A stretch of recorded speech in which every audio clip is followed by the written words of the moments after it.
grab yourself a drink. This one's going to be a long one, and apologies in advance, but I'm going to be reading some stuff. But this is probably the most important video that I've had to make, so buckle up. Okay, so gather round. We need to talk about the state of the gaming industry and how, as customers and users of that industry, we've been getting an increasingly poor deal on the level of service that we get for maintaining the games that we buy. This video will largely focus on the recent PS3, PSP, Vita and now PS4 issues that have come to light over the last few weeks, but this isn't a new issue. As consumers, we've been slowly worn down over time, and we need to take a stand. This video is an open letter and an invitation to start a conversation about how we can best preserve not only our rights as consumers, but also the games that we've bought, both physically and digitally, so that we can access them in the future and archive these games in a way that in other traditional media landscapes we would just simply own, but for some reason in the game industry we don't. So, what sparked this off for me? Well, the recent announcement of the closure of the PS3, Vita and PSP stores initially sounded like just a bit of a sad state of affairs, as consoles inevitably will move on with technology. However, with those closures, we've been assured that our purchased content will be available to download. How that will work, since the store app from the PS3 is the only way that you can actually access your digital content as far as I know, definitely remains to be seen. However, it seems that not all is well. We've already got reports of about 35 games initially over the last day or so that have now got patches that are completely removed from the store and cannot be found, and also DLC patches being removed, or in a lot of cases actually now starting to lock you out of being able to access that DLC anymore. Now, the DLC issue in particular we'll tackle first. DLC is something that we've purchased. It's a purchase that Sony should have stated that we should be able to download. That purchase will likely have also been done on top of a PlayStation Plus subscription. So, not just the one purchase, we've then got to subscribe to it. That subscription is to the online features of the Sony PlayStation network. Now, you'd think an online feature might include accessing the content that I've already bought so that I can download it and use it at my will. Wouldn't the tiny percentage of uptake of people that want to access those legacy benefits be an actual real incentive to keep someone into that subscription loop? Currently, I feel like I pay this yearly subscription for PlayStation Plus, but if that goes, it no longer fulfills the basic criteria of allowing me access to my online purchases that I've already paid Sony for. So, boo-hoo. Simon, you're just stupid. You're a person that spends way too much time and money buying digital-only, particularly niche, weird and wonderful indie games. You're a bit of a muppet. Well, yeah, I am a muppet, but it's not just digital games that this now starts to affect.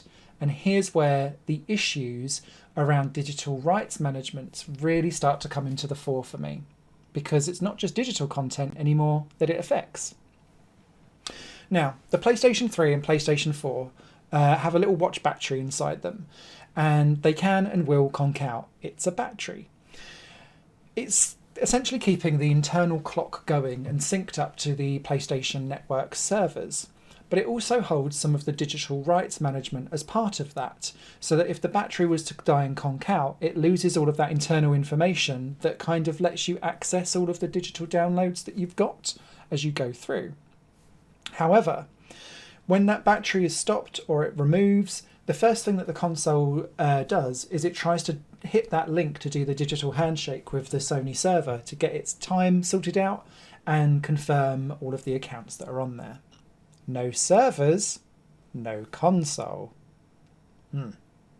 Every game you've bought is now dead. You could try on the PS3 to create a backup on an external hard drive and be like, "Aha, got you covered."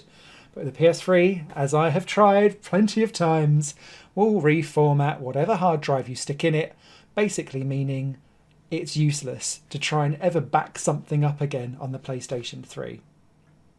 What's far more insidious to me is how this then affects the PlayStation 4, because it's not digital games, it's all games, physical or otherwise. The minute that you put in a disk, after you've then reinserted or got back in a new battery, it will then do a digital handshake with the servers. If you try to do this whilst you're not online, and it's not able to connect to that server, it boots you out of the physical disks that you own. Let's put that into context for a second. Let's pull this off the shelf. Oh, Ni no Kuni 2. Great game. But I've gone into a shop. I have physically purchased a game. I open it up. I have the game on a disc that I put into my PlayStation 4, and a digital handshake of rights to my account stops and prevents me potentially in the future from ever being able to play a game that I physically have sat here. Think about the madness of that for a second. Would you take that in any other industry? I don't think we would. So, the PS4 was the first Sony console where, a home console, should I say, where you could argue that actually digital was on parity with physical media.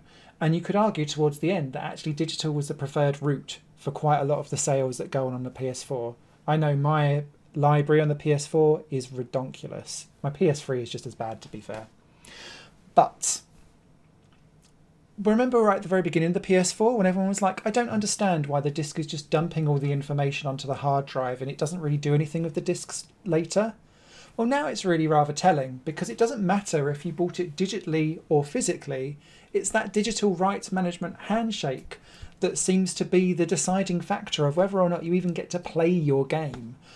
And that's not on in a world where servers can go down, businesses can go out of business, especially in a current economic climate that we're rallying around in at the moment. And it feels like, as a end user and as a customer who has paid money to go out and do all of this, buying all of this products, we don't really get a say. And we're treated as the last in line for something. Before all of this kind of came to light, I was in the market for a disc version of the PS5. But if that's tied to the same digital rights management, and I honestly don't know the answer, I'm not really owning anything, am I? So why would I go out and buy one? This really bothers me. Why? Because, and especially on the physical formats, because I feel like that's really underhanded. I'm a lifelong gamer. I can pull out my ZX Spectrum with hundreds of cassettes and it still all works perfectly fine. I can pull out a Mega Drive, a Commodore 64, and funny enough, my PlayStation 1 and PlayStation 2. And I can pull out any game at all, and it works.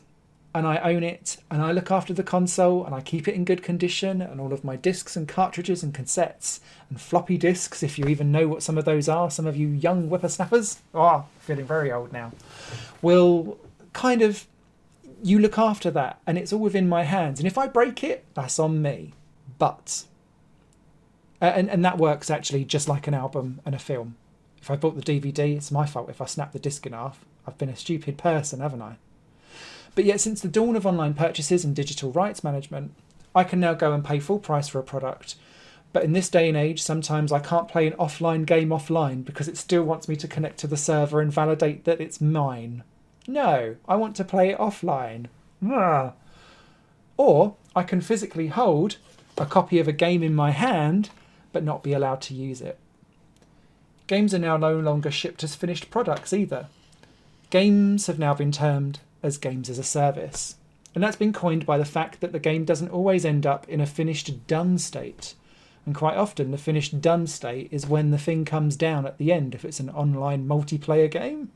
When the servers are shut off and our ability to own and play a game doesn't actually correlate anymore.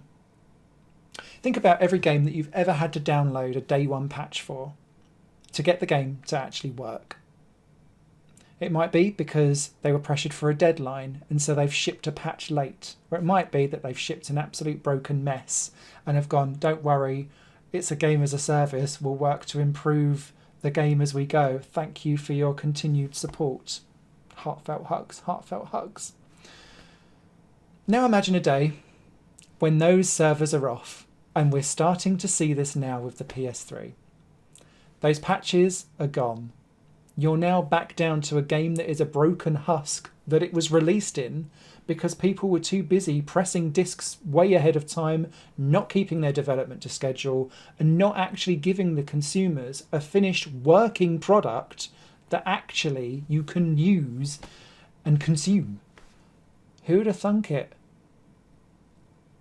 It might be a silly analogy, but imagine downloading a patch for your Blu-ray of a superhero movie because of the frame rate drops or freezes every time a piece of CGI is used. What's the difference? What message does that send to the gaming community about how much a publisher or a developer actually values their user base? So, I've been focusing on Sony up to now, but Nintendo fans will be thinking, this ain't our first rodeo.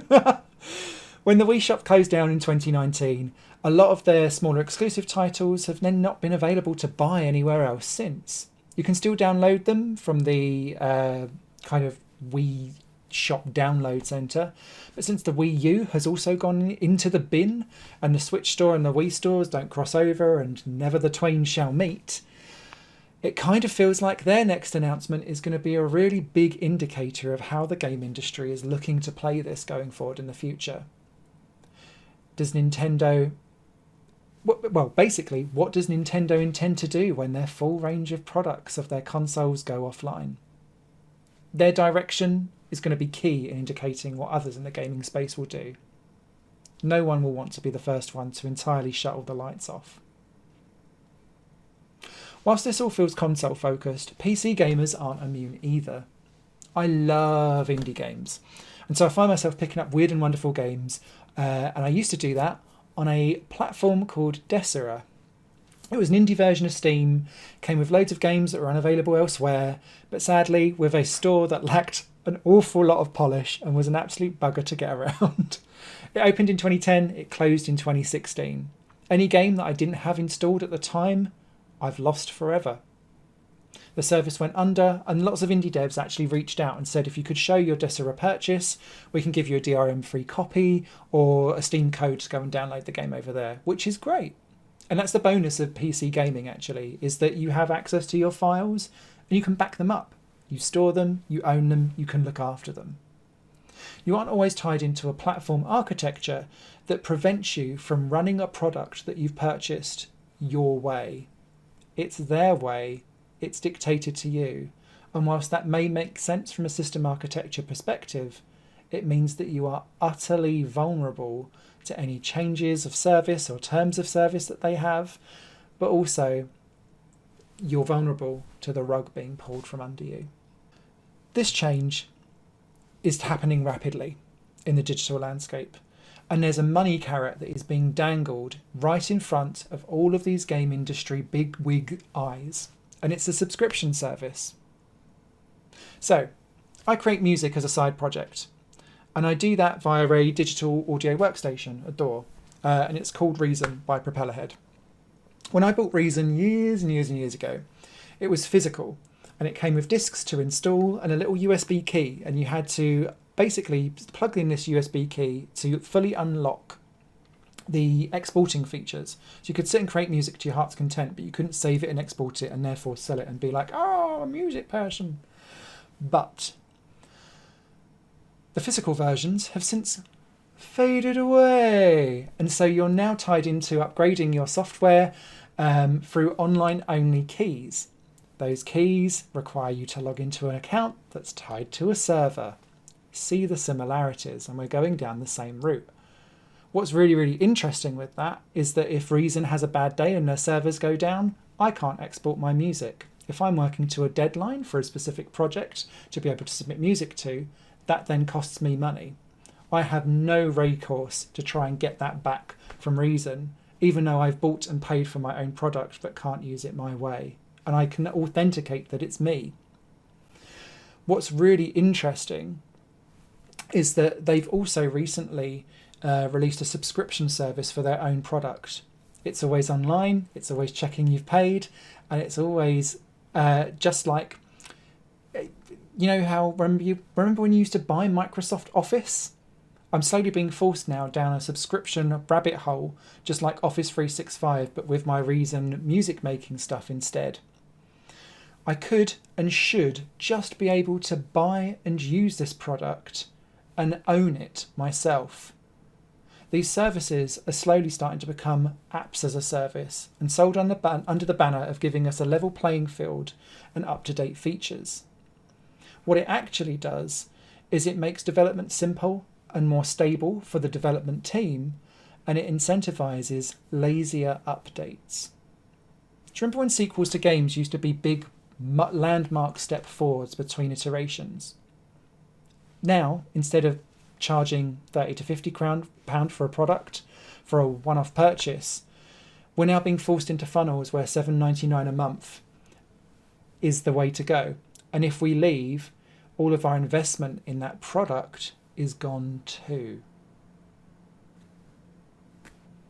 This then pulls me right the way back to Sony and the importance of backwards compatibility and nostalgia. In the absence of anything new in their shiny new console, any new games out for it yet?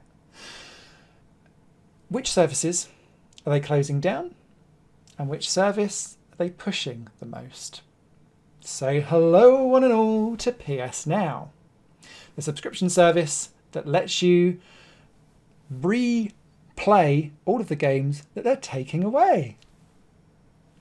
By removing the ability to play and enjoy your back catalogue of games, Sony seems intent on pushing their nostalgia subscription service instead of older titles onto their user base. As someone that's already bought the games already, I don't want to rent them again. I already own them, digitally or physically, but you're not going to allow me to do that with your digital rights management that you own. Circle of life. Anyway, the problem is that allowing me to have access to all of that content no longer makes business sense for them, as the gaming industry has only just realised exactly what the film industry has known for ages. A gaming remaster is a cinematic reboot, and both are cash cows.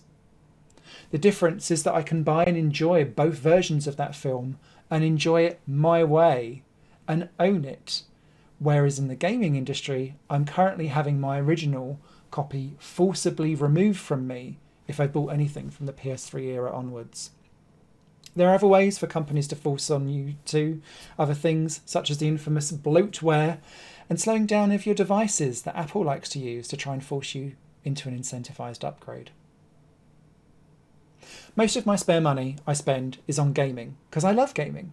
Yet the industry just doesn't seem to want to love us gamers back. It's running open-armed towards an awkward implosion that the music industry hasn't recovered from, and that the film industry is busy spiralling down into.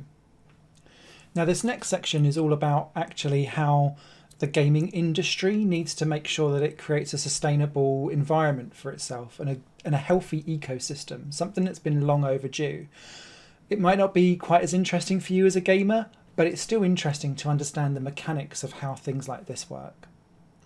The gaming industry is fundamentally chasing after a subscription service model in a way that doesn't really support the end user, and I would argue doesn't support game developers either. Unless, of course, you're chosen to be the holy one that is given a leading feature or a prized possession like PS Game of the Month. But even that's a poison chalice too. Let's take a look at Spotify. Spotify has disrupted the whole music industry by offering a rental streaming service for music utilising its huge library of music that's available to it.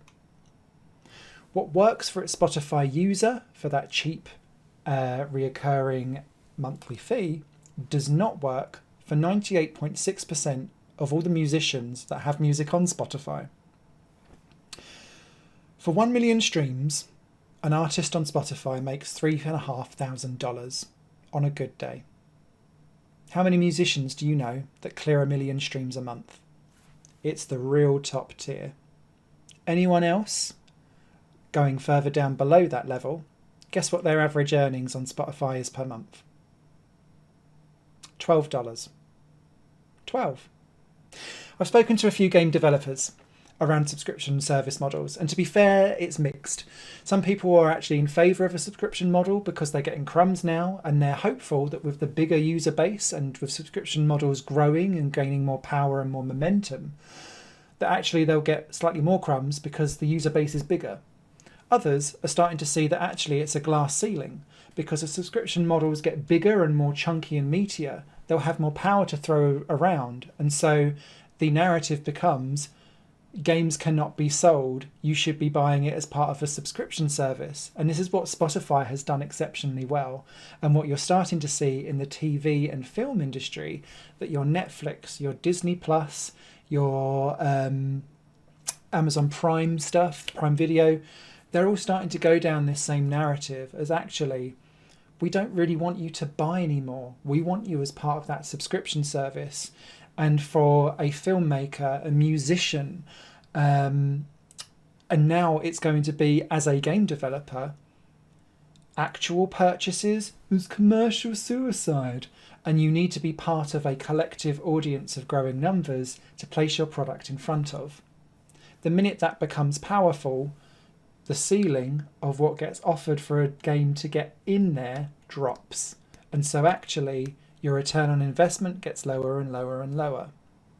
Let's go back to Spotify. And apologies that this is going around in an analogy, but Spotify is done in a way so that artists have to keep on going round that creative wheel quickly.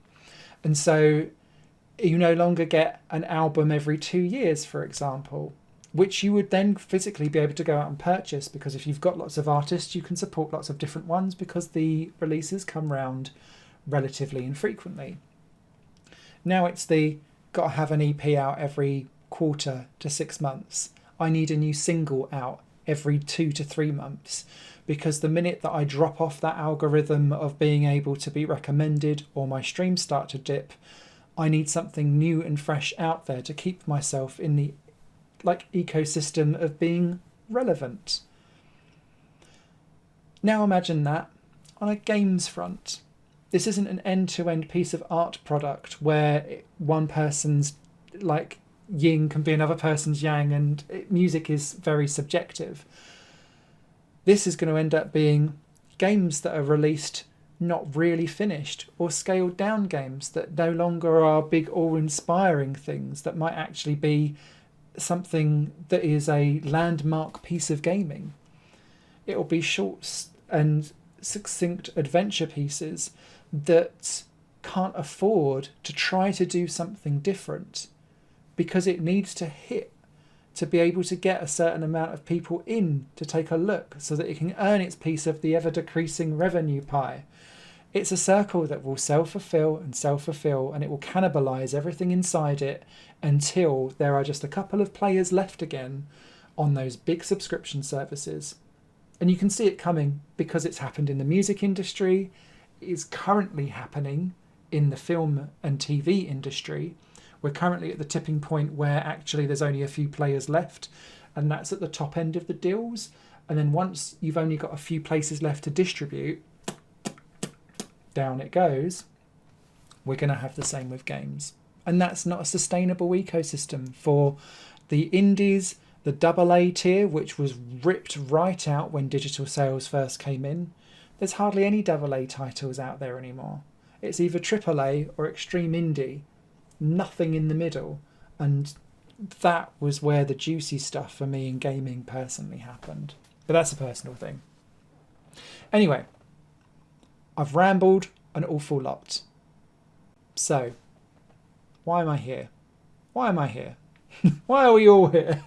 And thank you so much for sticking with me if you have watched this all. I hope it's been cognizant and informative.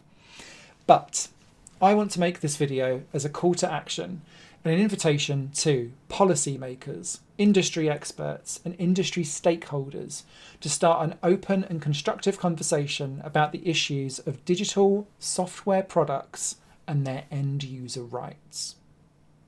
I want to be able to explore the legal implications of end user agreements and understand what needs to fundamentally change to achieve 3 core goals. Number 1 End users should be treated with dignity and fairness, allowing them to buy and use products that they own without arbitrary restrictions or converting a purchase to a borrowing of an online license. Number 2. The game and software development industry should work to ensure that whatever the business model that large corporations use, or whatever business model becomes the standard for how gaming ends up becoming, that the developers themselves are still able to operate in a sustainable way that is scalable from AAAs all the way down to your indies. 3. Gaming and digital media heritage is treated with the importance and respect it deserves. This means that legacy support and industry standards for what happens when the support ends should be formalised. Now, these are lofty goals. I don't know where to start. I don't have the answers for any of it. But I think if we work collectively together to tackle the issue, that we have the ability to improve the gaming industry and the standards it should hold itself to. I'm not against the gaming industry. I'm not against anyone at all. I want the industry to thrive. And it can't do that if it's intent on cannibalising the money source and then wondering why all of its users have turned off or don't engage with anything except for the very tiny small slice of the gaming ecosystem that it might casually be interested in. Do you know why? It's because we're tired. We've been burnt over and over, and we want it to change. I've never asked before, but please could you share this video around with your gaming circles, tagging gaming media, developers, digital law and policy experts. We need to work together on a really multi-layered approach that looks at the policy and law as well as the practical implications of what things would do to things and how that would then impact the process going forward across the industry. My last point is around education. Well, I know. We need to educate gamers in this digital soup, I guess, that has been created to make informed decisions and be aware of our choices. If you knew that all of those games that you bought on your console may no longer work in the future because of a digital server check that you can't control is going to take that all away from you, would you have bought them all? As a games lover and as a games collector, I'm not so sure I would have. Thanks for watching.